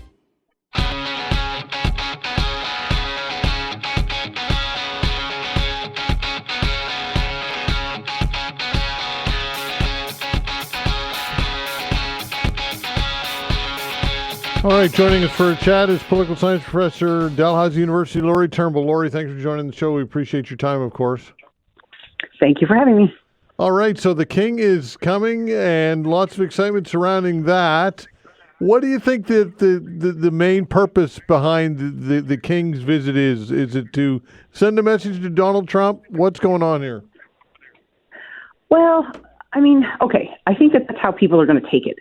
Like, especially the international media who cover it, they're going to put that point on it, that this is about sending a signal to Donald Trump and to everybody else that Canada is a sovereign nation, and the King is the head of state, and his reading the throne speech kind of reinforces that. But I think, like, it's not only that. Like, I think Carney wants to put his own stamp on this Parliament. He wants to draw attention to the fact that this is a new government and a new Parliament, and oftentimes speeches from the throne don't get a whole lot of attention. But this one will go farther to kind of get into the public consciousness because the King's here. Yeah, for sure. And I suppose when all is said and done, it's considered, I guess, look, I don't want to say it's a big deal, but it's a pretty big deal to have the King come and read the throne speech. I think it's the first time it's happened in my lifetime anyway. Well, I don't want to make any guesses about your age, Todd, but this is almost 50 years since the last time the monarch came to read the speech. Yeah. Okay, all right. So that all said, what can we expect when it comes to this sitting of Parliament? Mark Carney's talking pretty ambitiously, like as though they're going to get a lot done. A very, very busy few weeks as he is warning people and called it, I think, breakneck speed. What are your thoughts on priorities here? All right. And so, I mean, I think Carney has been out front about wanting to do a couple of things right off the bat. So he wants to get rid of any interprovincial trade barriers, which, you know, is not entirely in his control, but he can certainly push that along. And it's not going to fix everything, but it's something. And he also wants legislation to be passed that will expedite infrastructure projects. He's going to do an income tax decrease, an income tax cut for the middle class. And so that sort of stuff he wants to happen right off the bat. But then the broader pieces around negotiating with Trump, figuring out trade relationships, figuring out the response to the housing crisis, those things are going to take more time. He's going to host the G7 in June, which, you know, right after a first minister's meeting, he's going to host the G7, which is going to be interesting. Like, I think we're in a good position to be hosting, in the sense that he's already had a lot of conversations with other G7 leaders about how to manage Trump, what the approach could be. So I think there's going to be a lot of support for Canada, given the circumstances. Okay, when it comes to Donald Trump and the approach that we take with Trump, look, it's quite a difficult dance because we want to maintain as much access to that economy as we can, yet Trump is so unpredictable and so volatile. And it's not a good position. It's a difficult position for anybody to be in, I would think, at this point. What do you think how do you think that we strike the balance here when it comes to diplomacy and Trump? And this must be, I would say, probably the most challenging portfolio or part of Carney's agenda at this point. What are your thoughts on all that? Oh, definitely. I mean, I think he did what he could to kind of strike that conciliatory tone the first time they met. I think he was successful at that. there does seem to have been a reset in that relationship. But as Carney said, like the relationship between Canada and the U.S. will never be the same, especially as long as Trump is president and there is a sense of real unpredictability with what he's going to do next. Even today he's saying, Putin, like he's got nothing kind to say about Putin today. So who knows where he's coming from, right? And I think that's the key for Canada, is that it's not necessarily that we can't partner with the U.S. on things at all. It's that they're not any longer a reliable partner. We can't be sure how this is going to work out. And so I don't think Carney wants to close any doors, but I think he's the way he's looking to try to balance it out is to pursue other trading partnerships so we're not as vulnerable. Okay, so when it comes to actually getting things done, there's a tax cut, a middle class tax cut that they're going to get done. What are you anticipating when it comes to actual tangible legislation that is substantive or noteworthy in this upcoming session? I think this session is going to be short. I think we'll see the infrastructure piece, we'll see the tax cuts, we'll see the interprovincial trade barriers, and if he can get those three things done, that'll probably be the majority of what we see. I'm not sure if he's going to pick up any of the bills that ended up getting lost from the last session, when it was over 20 that ended up never getting through because the House was deadlocked. I'm not sure Carney's going to go back and get any of those or what. I don't know necessarily that he's going to be a hugely legislation dependent kind of PM, because he's still got kind of a weird situation in the House where he doesn't have a majority, but he's almost there. The Conservatives have a really strong showing, but they don't want an election anytime soon. And right now their leader's not even in the House. So he's got some time. The NDP are in a total rebuild mode, and the Bloc, they didn't do as well as they wanted. No one wants to go to election now. So he's got time. But at the same time, the relationships between the parties are going to be kind of weird, because I think the Conservatives are going to want to support some of what he wants to do. Like pipelines, they want to be shown to be supportive of that. Dealing with Trump, they want to be shown to be supportive of that. But they don't want to be shown to be on Team Carney. But they need a little bit of time to figure things out. So it's weird. It's kind of prickly. I feel like a lot is going to depend on how the relationships between the parties are managed on the outside of the House. So not so much, figuring out everybody's lines in committee, but how much of the House leader is going to get together and say, look, we can cooperate on this, this, and this. So let's not set each other on fire. Let's just do this. Okay, so where does he get his votes? I think he needs, 2 or 3 votes? Where does he get those votes, and how is he guaranteed to get them? Or is he guaranteed to get them? He's not guaranteed to get them, but I think he will. I don't think there's going to be much risk of him, flatlining anytime in the next year for sure, and I'd say probably more than that. The NDP are going to need longer than that. They've got 7 seats, and so there's plenty of support there for him to get him over the edge. Even the Conservatives, again, are going to want to show that they are part of the solution on something like a pipeline. So they're not going to want to let Carney take all the credit for that. And so they're going to, when the time is right, I think he'll get support from the Conservatives and the Bloc too. He might have to make some concessions along the way. He might have to, occasionally put some water in his wine. But I don't think this is going to be a hard exercise, at least for a while, because I really don't think any of these parties wants to go to election. They have a whole lot to lose, a whole lot to risk if they do that. All right. What do you think Andrew Scheer's approach is going to be in Parliament as leading off with question period? Do you think it'll be combative, or do you think that he'll dial it back, or what's your anticipation when it comes to Andrew Scheer? He has been very much mini-me to Pierre Poilievre over the past couple of years. Ever since Poilievre won the leadership, clearly Scheer decided he was going to support him. I suspect Scheer was thinking he was going to be a cabinet minister up until, it started to look like the Conservatives weren't going to win after all. Yeah. So I think he's going to be very supportive to Poilievre. That's why he's there. I think he'll be combative, but he's also, I think, going to change the tone, change the rhetoric slightly, I think, to focus on what they think are the problems with the Liberal government and the Liberal government in the past, as opposed to go in and try to call Carney names. I don't think that strategy is going to work. Not that long ago, Poilievre got kicked out of the House for calling Trudeau a wacko. Yeah. I don't think that's a good course of action. I don't think that's going to fly this time. But I think that when Andrew Scheer is doing the political shows, he's talking about, basically Western alienation is the Liberal government's fault. It's because of their years of mismanagement. I think he's probably going to stick with that kind of tone. Okay, and the Liberal record and in the past 10 years and all that, how often does that get brought up, do you think? Or do you think that Or do you think that conversation is falling a little flat, or what are your thoughts on citing the last decade of Liberals? I think that the Conservatives are still doing that. I think, it's a tricky situation for them because they were really geared up to win and they didn't. And Poilievre is trying to hold on to the support of caucus, even though he's not there, which is why we see like 74 people appointed to his shadow cabinet, which is crazy. He's got half the caucus in there, all to try to maintain loyalty, I think. And Scheer is in the position he's in because he's loyal to Pierre Poilievre. It's not because he's in there looking to make a big splash. Mm-hmm. And so it's weird, right? Like, I think if they had gone with someone like Melissa Lantsman in Toronto, she's young, she's a good speaker, she's too partisan for me, but she would be a different kind of presence and would show some movement and development in the party that might have drawn the party some attention. Andrew Scheer is not going to, all respect to him and all that, but we know him already. He's not going to bring any attention to the party that hasn't been there before. And so it's kind of like they're biding time until Poilievre gets in. How much say do you think Poilievre had over the naming of Andrew Scheer, or was that his decision? Oh, I think he probably played a big role in it. Yeah. I'm not sure that he, I don't think he could make the decision totally unilaterally, but he was on the phones, as soon as he lost, talking to people, getting their support, stuff like that.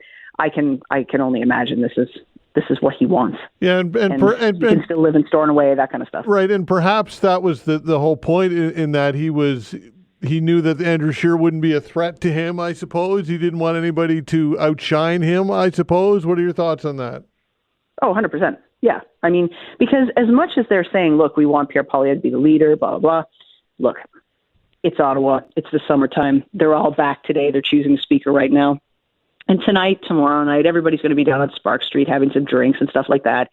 And you can bet that people are going to be talking about, well, what if not Poilievre? What if somebody else?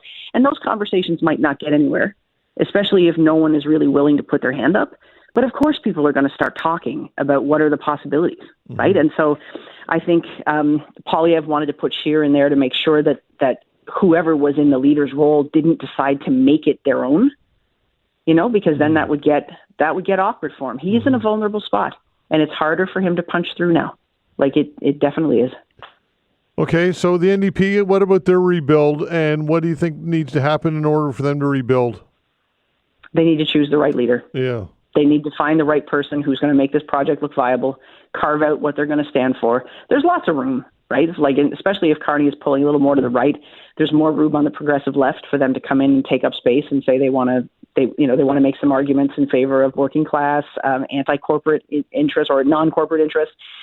There's space for them to play for sure, but they need a leader that will make it come alive. They will need somebody that people want to gather around. And might that be somebody not sitting in the House of Commons? Oh, I think that's probably wise. Yeah. I mean, no offense to anybody who's sitting there. Yeah. But I think, give Wab Canoe whatever the heck he wants to make him come and do this, because I think that'd be their best bet. Yeah, for sure. Anybody else that they kind of percolating the top of your mind when it comes to the NDP? I haven't heard any other names, to be honest. Not really. And I haven't heard of who is going to be organizing for this and stuff like that. I think that the NDP are always in this circumstance where they're trying to decide, are we going to really make a play, to get as many seats as we can, appeal broadly, be a contender to government or a contender to opposition, or are we going to stay close to our roots and, be that party of the working class, even if it doesn't get a whole lot of seats? And so the leader's going to define what that message is. And so I'm not sure, where the pulse of the party is right now and where they want to go. I can't imagine that it's going to be too hard, to find some people who want to throw their hat in the ring and see how this goes. And I think that they've said as much. They want a long leadership race. They want enough time to get some good names in there and have some conversations about where the party's going and not just have it over with, because they need to get this right. They need to choose the right leader. Okay, Laurie, always great. Appreciate it. Thanks so much. Thanks, Todd. All right, take care. Laurie Turnbull, Dalhousie University political science professor. A court ruling saves a century-old Halifax heritage from the wrecking ball. We'll discuss this when we come back. Thanks.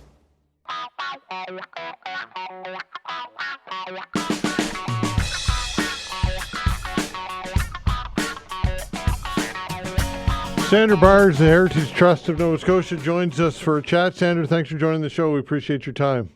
Oh, happy to be here, Todd. All right, so I wanted to talk to you about this story about the Court of Appeal decision regarding the building on Edward Street in Halifax, and it was purchased by Dalhousie University.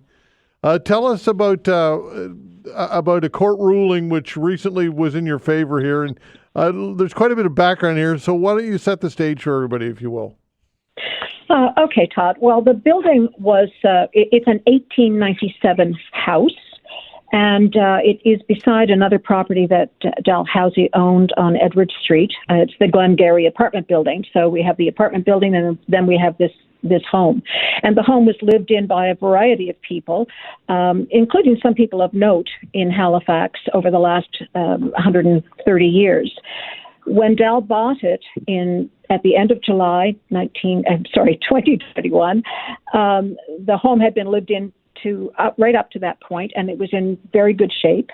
By May of 2022, because Dal did not do anything to maintain the property at all, including they didn't heat it, they claimed that the building needed to be demolished because it was not salvageable. They had allowed the pipes to burst.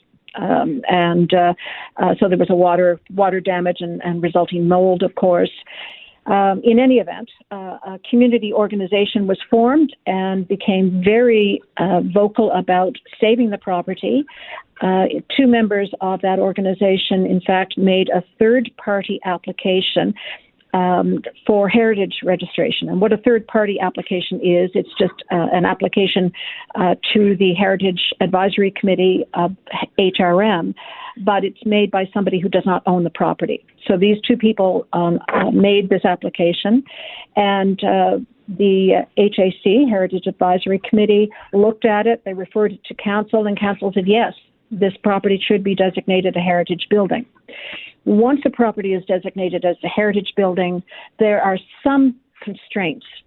And so Dalhousie didn't like that, and they sought what we call a judicial review of council's decision to award the heritage designation. The reviewing judge rendered a decision in November of 2023. HRM looked at it and said, yes, okay, we are going to appeal. So understand that Heritage Trust, because we are a charity and we are not directly involved in the awarding of any heritage designations, but we had been following this because, of course, that's our job, if you will, to protect heritage in Nova Scotia. And when we realized that HRM was, in fact, going to appeal the decision, we asked to be added as interveners because we have an interest in heritage generally and, of course, in this, particularly with this building. So we asked to be interveners. And the hearing was held in October of 2024, and the decision came out a couple of weeks ago, and as you've said, it came out in our favor. The decision essentially said, it said a number of things. Of course, Dalhousie appealed on the basis that they felt that procedurally they had been disadvantaged.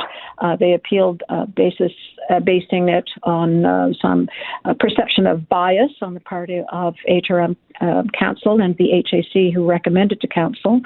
And they also appealed on the basis that a third-party application had been made for the heritage registration, and they were not keen on that. What the Court of Appeal said is, no, procedurally everything was fine. There was no bias, and most important from the Heritage Trust standpoint, they said that for 45 years, they didn't use the term 45 years, but since the Heritage Property Act came into force, Heritage Trust and the HAC and Council had been reviewing third-party applications. And it's been working for all this time. It has worked, so why would we change it? And they saw no reason to change it. So it's important to know that the Heritage Property Act does not specifically say that third-party applications are permitted, but neither does it say that third-party applications are not permitted. Mm-hmm. And with this Court of Appeal decision now, it's very clear that the Court of Appeal in Nova Scotia thinks that this should be permitted. And we feel it's important. We, the Trust, feel it's important because it means that in other jurisdictions, not just in HRM, but across the province, other third-party applications can be made and should be reviewed as if the property owners were making them. Okay, so what's this mean for the future of 1245 Edward Street then? Well, at this point, we don't really know what Dal's plan is. I can tell you that, Dalhousie had applied for the permission to demolish it, and they applied under the building code, and they were granted an application in October of 2022. But because in the interim, heritage designation was granted to the property, Dal needed to make another application to demolish the property. They have not done that. Once they do that, then Dal will fall under the rules of the Heritage Property Act, which allow, after 3 years, someone to demolish the property regardless of whether permission has been granted. So they haven't applied, so we don't know whether permission would be granted. Even if permission is not granted, Dal still could demolish the property after 3 years. Okay. 3 years after their permission is either granted or not granted. Right. So I guess when it comes to the Heritage Trust, is there anything else that you could do, or is there anybody else, another third party, could do at the end of the 3 years, or is that it? Well, what we, the Trust, would love to see happen is an amendment to the Heritage Property Act. We are the only province in this country that allows demolition of municipally registered heritage properties after 3 years. Most provinces don't allow any demolition. And, well, I won't say any, but only under extreme circumstances. So 1245 Edward Street would not fall into that. And certainly, obviously now it's going to require a lot of work, but the biggest thing would be to change the Heritage Property Act, remove this provision, or at least amend this provision so that it's not so easy to just simply demolish a property.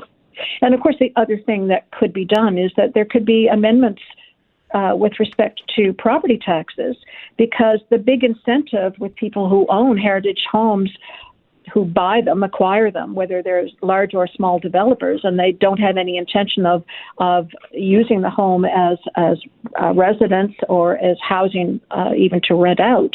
They buy them, they demolish them, and of course then their property tax is reduced because no longer is the structure on the property. So there really are two things that could happen. Okay, Sandra, appreciate your time. Thanks for doing this. Thank you, Todd. All right, take care. Sandra Barss, Heritage Trust of Nova Scotia.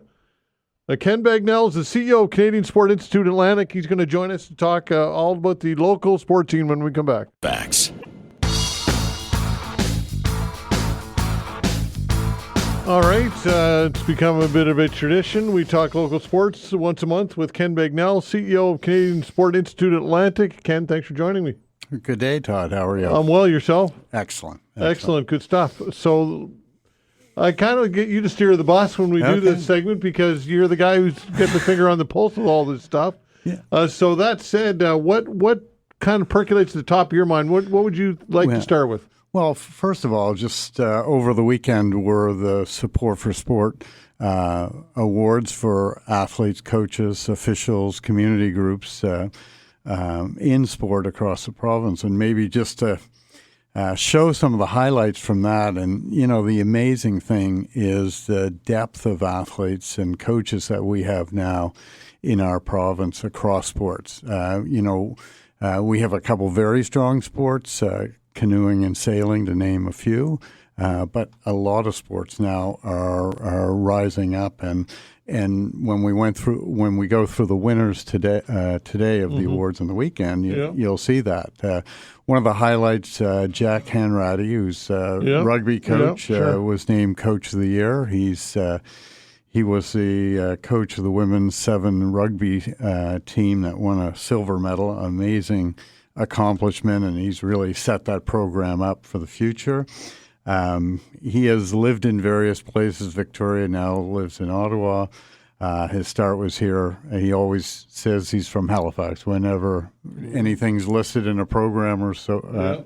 So he was great and had some great comments on the weekend. Team of the year last year was Georgia Antonia Lewin-Lafrance, who recently came third at a French World Cup event and are aiming towards LA. They finished 11th in Paris in sailing in their 49er FX event and have been progressively reaching or nearing the top of the world. So looking forward to great things to them in the future. So they were recognized, of course. Mm-hmm. In the senior men's division, could go nowhere else but Wyatt Sanford in boxing. Amazing year, started his pro career. This year, bronze medalist, and again, beating out people like Connor Fitzpatrick, who was an Olympian in Paris last year, and also Jacob Schaffelberg, who's played a prominent role with the national men's soccer team, plays professionally as well in the MLS. On the women's side in the senior division, I mean, we have people like Ellie Black, who were nominated. She did not win this year for a long time. Yeah. Sloane McKenzie, who was a bronze medalist at the Olympic Games in Paris, was the winner. But just showing that type of depth that we have, and what's really encouraging is looking at some of the younger athletes. Sullivan Nakatsu was the winner, a sailor, single-handed sailor in the Ilka 6. He's starting in now, but he was in the top 10 in the world at the Youth Championships, the highest finish for a Canadian in over 20 years. He's going to make waves in the future for sure. Yeah. And on the junior female side, winner was Julia Snellgrove, who's a speed skater from Dartmouth, who is now medaled at the World Junior Championships and is firmly on the path to make an Olympic team in the future. So just amazing amount of athletes there. You know, what was great about the event is not only looking at the ones who have achieved great stuff nationally, and internationally, but those people who give back in their communities. The coaches, the community groups that allow people to participate in sport from all sectors of our community. And it was a great celebration of that. Sport Nova Scotia did a great job. The Support for Sport program has supported a lot of these endeavors by the athletes. So, very excited to have that type of infrastructure support in our province for sport. Yeah, and it just speaks to the depth, again, of the talent, right? Yeah. I mean, when you've got Ellie Black not winning, that says something, right? Yeah, it is amazing, and I think that the future is even brighter. We have lots of great performers right across sports who are, they're quiet now. You don't hear a lot about them, but they're making their way and they're putting their, literally years of training in before they can, successfully compete at an international level. And, we take for granted when we drive by Lake Veinotte that, there's always paddlers out there, they're always pretty good. They put in 11, 12 training sessions a week. Mm-hmm. They're good because they train. Yeah. And we've got a great culture here. But, when we send teams away, we have people from across the country who are coming here, moving to this area in order to train in the best conditions and with the best coaches and with the best athletes. But it's very quiet except for a few events every year or in Olympic Games. But athletes are putting in that work every single day. And anyways, it was a great chance to celebrate that on the weekend. Yeah, and that kind of ecosystem or like the coaching and the tradition and it becomes generational at some point, right? Well, it certainly does. It's interesting you say that. Just over the last couple weeks, World Championships for laser sailing was held in China. And one of the competitors, Ryan Anderson, his father was on the national team and competed for Canada. So we are seeing, across a number of sports, that kind of culture, whether it's the same family or the same community who gets involved in that. You see that in boxing quite a bit in the history of that. And, we're thrilled to have these types of performers out there. Mm. Okay, so when it comes to those, anything else that we missed or that you want to touch on, or we've got lots of great performers over the last month that have been internationally, leading the pack. Ellie Black, for example, won a gold medal in vault in Cairo, Egypt, at the World Cup event for gymnastics there. The Team McNutt curling team, junior curling team, took home a bronze at the World Championship in Italy as well last month, which was awesome. I'd mentioned Ryan Anderson competed in China. Also, Lily Renham also competed there, and at our first World Championships did an amazing job. I had a great opportunity on the weekend to do something that I hadn't been to before here in Canada, and that's a Paralympic event called Goalball,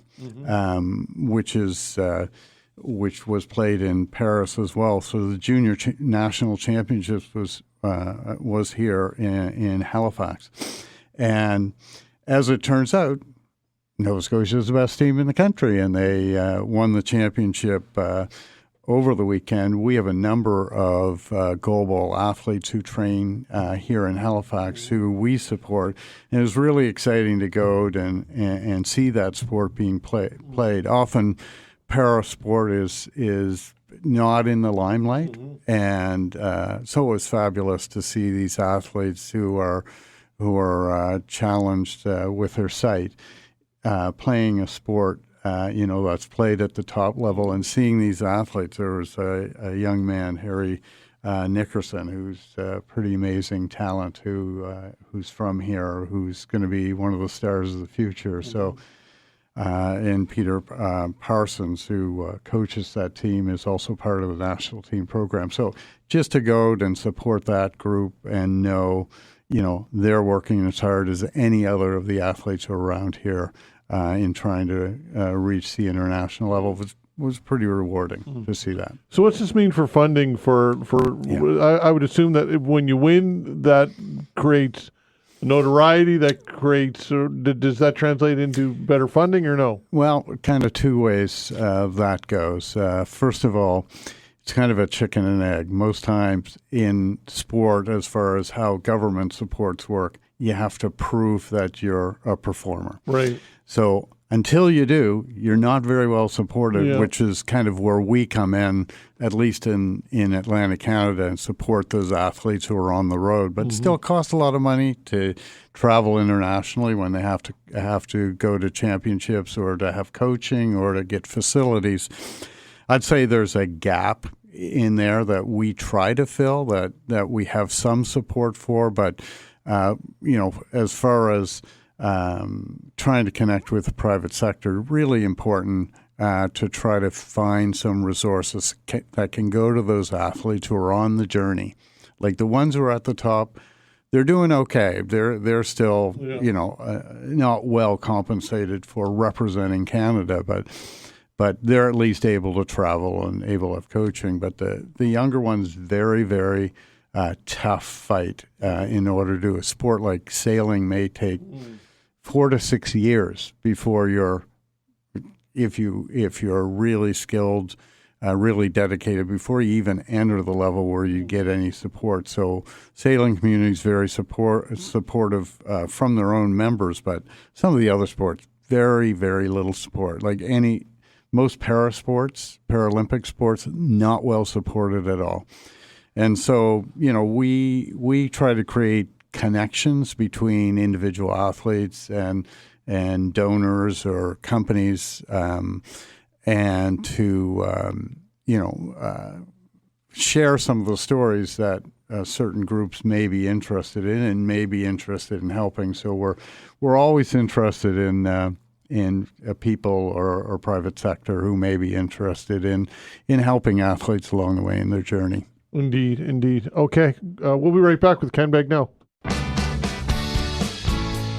All right, continuing to have a look at our local sports scene with Ken Bagnell, CEO of the Canadian Sport Institute Atlantic. And Ken, there's at least a couple more names that you wanted to mention from the awards. Yeah, and well, actually, it's from the past few weekends where our paddlers are starting to compete internationally, and we've had a number who've been in the top 8 at World Cup events. Sloan McKenzie, as I mentioned before, J.C. Grant, both in the C2 500 meter, which is an Olympic event. So having 2 locals, 2 crews, and their teammates also train here from Ontario. 2 crews in the top 8. That's great depth for moving into kind of the Olympic cycle. Michelle Russell, who's a veteran, who's an amazingly consistent performer, was in the top 8 at the in women's kayak 500 meter. Alan Billard also made his way in the finals in 500 meter canoe as well. But we also have a depth of other local athletes like Ian Gadet, Riley Melanson, both in kayaking, and Connor Fitzpatrick in canoeing, who are in B finals, who are again being in the top 16 in the world. So we have an amazing depth that's even looking better as this Olympic cycle leads. We have the top canoe woman in the world, the fastest gold medalist at the Olympic Games, who trains in Dartmouth as well. So I mean, that culture is our top in terms of consistency for a sport, and they've continued where they left off last year in moving forward. We're excited about also another pair of athletes. You may have heard these guys, Nathan McKinnon and Sidney Crosby. I heard of them. They did compete at the World Championships for hockey. The past few weeks, and unfortunately they lost out in the quarterfinal of Denmark. My gosh, But I think the lesson there is that we can't just put anybody together on the ice and be the best in the world and win the Olympic gold in 2026. That isn't going to happen. It will require an amazing effort. And, the U.S. won their first World Championship since 1933 in overtime against Switzerland. Germany is going to be a very good team there. Obviously, the Czechs and the Slovaks, the Swedes. I mean, it's the field's up for grab. We're going to have some great Nova Scotia content there, but we're going to need a lot more than that in order to win that event. But I think what it is as much as it is a shock to lose in a quarterfinal of Denmark, they also lost to Latvia, right? So if you said, oh, well, we lost to the U.S. or we lost to Sweden, you may go, okay, we'll give you a pass on that. They have good players.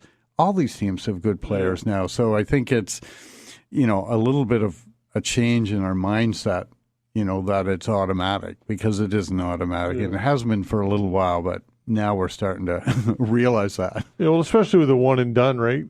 Yeah. It is a great format, though. It really makes you have to be on top of your game.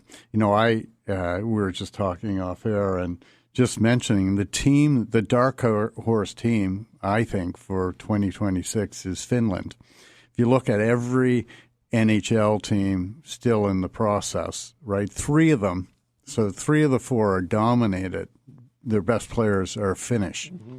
And Finland has a great system. These athletes have grown up playing together actually for a long time, whether it's World Championships, World Juniors, whatever. They have a culture that, one of the few countries like us where hockey's number one. Mm-hmm. I think you'll see some movement by them. But I think the best thing about it is it's going to be extremely exciting where you don't have these walkover games. Every game's going to be meaningful and, in Italy, in Milan. And I think it's going to be a great event. And what we watched with our Nova Scotian stars gave us a little preview of that. For sure. On the women's side, though, I think you're starting to still see kind of that dominance of the Americans and Canadians. Yeah. And the rest is quite a way. Quite a way. So Czechia is actually making some progress, have some extremely good young players. But, it's going to be a U.S.-Canada